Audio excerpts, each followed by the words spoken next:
The web browser is where most people spend their time, whether it be on social media or the cloud or accessing, if you're a salesperson, salesforce.com or whatever CRM tool that you have. The browser is the user's best friend. It can also be kind of the worst enemy because hackers know that the browser is one of those weak points and they're going after a web browser all of the time.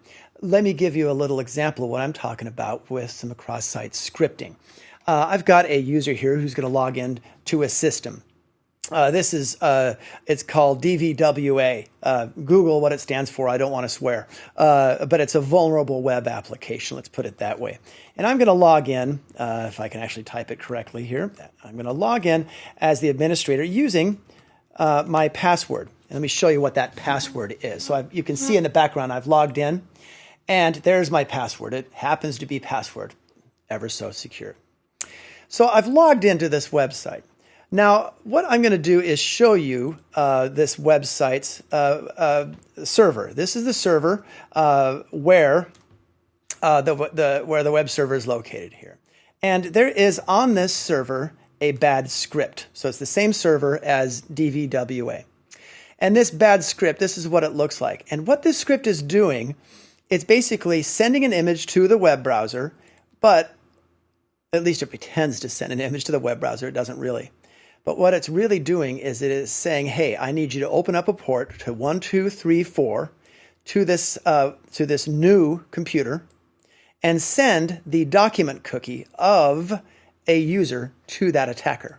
So this is an example of somebody stealing someone's cookies. This is basically a cross-site scripting attack. So once again, if somebody comes and clicks on this, somebody goes and clicks on this, gets tricked into doing it or whatever, they won't see anything. But what's going to happen is that script is going to send that user's cookie to an attacker at this location. So let me show you what's going to happen. So I'm going to set up my attack. This is a Kali Linux system. I'm going to use a version, one of the versions of Netcat, and it's now listening on port 1234 because that user's cookie is going to come in. So a user is going to go to DVWA, is already logged into DVWA, and that user is now going to be tricked in one way or the other to click on that bad script. So I've just clicked on that bad script, okay?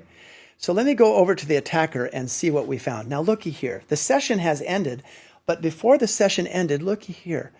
I was able to get some pretty interesting information. I was able to get this cookie here. This here represents the user's login credentials. So using a command based on the curl application, the curl application is a perfectly legitimate application. It's used to transfer information and obtain information. It's kind of like wget. But I'm going to use it in an illegitimate way here because I'm going to copy and paste this user's credential information, this cookie. And I'm going to do it in such a way as to change the password on that user, on that website. And so I'm going to, let's see, password. Let's see if I can type it and do it correctly here. There we go. I'm going to change that person's password to magenta. Why not? Magenta. So there we go. I have to do it twice because the web page script is created in such a way as to makes you repeat the password when you change it. So I'm now going to issue this command to the web server to make that change. Now look what just happened. You got kind of a bunch of gobbledygook here. So I issued the command and it's telling me, curl tells you how quickly it does the transaction, did it very quickly. But look at this little report I got back from the DVWA web server that the password has changed.